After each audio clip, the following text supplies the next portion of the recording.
Welcome back to the Ed Show. Pipeline fighters have taken their message to the nation's capital. On Friday, U.S. State Department extended the government comment period, delaying a final decision on the proposed Keystone XL pipeline, which we talked about earlier. Now, the extension is largely because of an ongoing litigation in the state of Nebraska and the Nebraska State Supreme Court, which could ultimately affect the pipeline's route or even construction. Conservatives are criticizing the delay and stirring up the controversy. I'm all for alternative energy, but until we come up with something that actually works and is efficient, we have to live in the real world. We're not to the point where we can have a car that runs on unicorn tears and hopes and dreams. And we all know those big money backers can't wait to go green, right? Many residents in Nebraska and people who live along the proposed route, they're not happy. They are happy about the extension, but they know that they must stay vigilant if they're going to win this thing. The Cowboy and Indian Alliance is a group claiming the pipeline poses tremendous risk to their land and water. It also breaks long-held treaties with Native Americans. They are beginning a week's worth of activities in Washington, D.C. today. They're setting up a teepee camp at the National Mall and will stay there until Saturday. They say President Obama has an opportunity to do the right thing and take a historic step in rejecting Keystone XL. I'll be out there on Saturday covering the Cowboy and Indian Alliance when they march to the White House from the National Mall. And, of course, they are going to give the president a hand-painted teepee.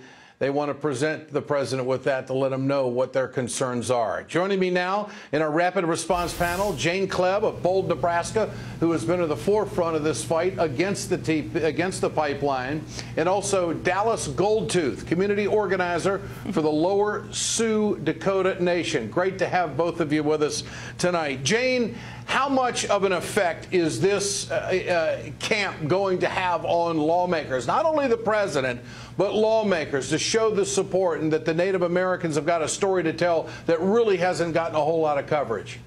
You know, we think it's critical that not only Congress, but also the American people who are watching this show know that it's not some fight just between environmentalists and union workers, that this is a fight that not only farmers and ranchers, but tribal communities are taking on, because this is our land and our water and the livelihoods that we want to pass on to generations. And it is so interesting to me that Congress can easily pick up the flag of other fights with the Tea Party, but they can't pick up the property rights and water issues of these communities. And so we're bringing our faces and our voices right to their front door to make sure they hear us loud and clear. Dallas, how important is this State Department extension? How important is it to the cause? It's very important, but it just don't get confused that the fight still goes on. This is a huge victory. We see it as a victory, as another step that Washington's listening, that Obama's listening, that the people's voices are being heard across the land, that this pipeline is destructive. It's not only destructive to the now, but destructive to the future and the many generations that are coming after us. And so we're looking forward to where this decision goes. I'm optimistic. We are very optimistic to what happens next. And hopefully the next step is to look at the source of this pipeline, the tar sands.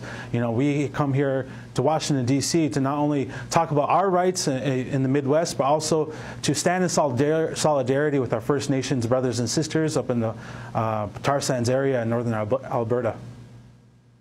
Well, Dallas, will there be treaties violated if this pipeline goes through? Do the nations stand on solid legal ground to turn this around? I say yes. I mean, I asked most indigenous peoples, yes. You know, the Fort Laramie Treaty of 1876 sets a good precedent for the relationship between the Oceti-Sakowin, also known as the Sioux Nations, and the United States government. And so you just open up a history book and look at the Fort Laramie Treaty, and you'll see the relationship that's set in legal precedents, not only in our minds as tribal governments, but also right across the street over at the Capitol. Yeah. Jane, how big of an ally is Tom Steyer going to be in this? How much is his money going to play into getting a successful conclusion here? You know, right now, I don't think a lot of our communities are getting funding from Tom Steyer, but we welcome not only his money, but from donors all across the country. A lot of our groups are small. We have small staff, and we are supported by small donations. And so we would love to see major investors investing in grassroots groups on the ground who are getting the work done. We know our communities best. We also know how to push back on elected officials who haven't been standing with farmers and ranchers and tribal communities. And so we look forward to Tom Steyer's help. I think he's critical. I think you need opinion leaders who have the president's ear in conjunction with the grassroots. That is a winning combination, and we welcome his support. Well, I want to talk more about this permitting process, Jane, for South Dakota. Do you believe that the attitude of the landowners and the people and the visibility of this story is going to change the dynamic when it comes to re-permitting, which, of course, the South Dakota permit is up in less than 60 days? Yeah, I mean, I think the landowners and the tribes up in South Dakota are much more organized this time around. They were able to get some good things in the permit last time, but landowners now feel like they really were swindled by TransCanada. The contract that TransCanada gave them, and I know the landowners are going to bring this up in the permitting issue. One thing in particular, Ed, is TransCanada right now is legally allowed to abandon the pipeline in place. So when they're finished pumping tar sands through it, they can leave that pipe in the ground, and that becomes the landowner's liability. If the landowner wants all that contamination and rusting pipe out of the ground, they have to pay for it.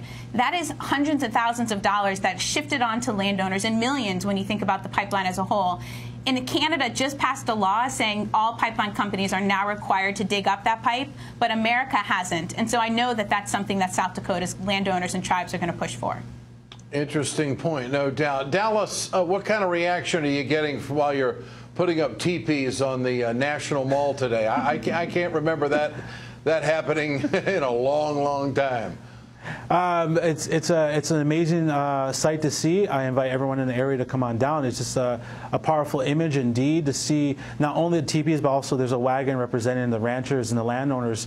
You know, and we come here standing in solidarity, and it's unprecedented. I mean, the narrative that's out there is that cowboys and Indians have never got along, but here's a chance to see a unification that's kind of unheard of. To see ranchers and farmers and Native people across the land united on this effort to stop this pipeline. You know, I got a couple tourists taking pictures of me, you know, and I charge them $10, you know. I gotta get something out of it, you know. Okay, you gotta pay the. I gotta pay the bills. I gotta pay the bills. That's right. Jane, one final point. Donald Trump is now into it. The pop culture may follow him a little bit. He says thousands upon thousands of jobs. Your reaction? You know, they keep on changing the number, but the reality is, and the State Department's report confirmed, there would be 35 permanent jobs. Essentially, you can build a shopping mall and have more short and long-term jobs in that shopping mall, and that certainly wouldn't risk our water. It could risk my wallet as a parent, but it won't risk our water.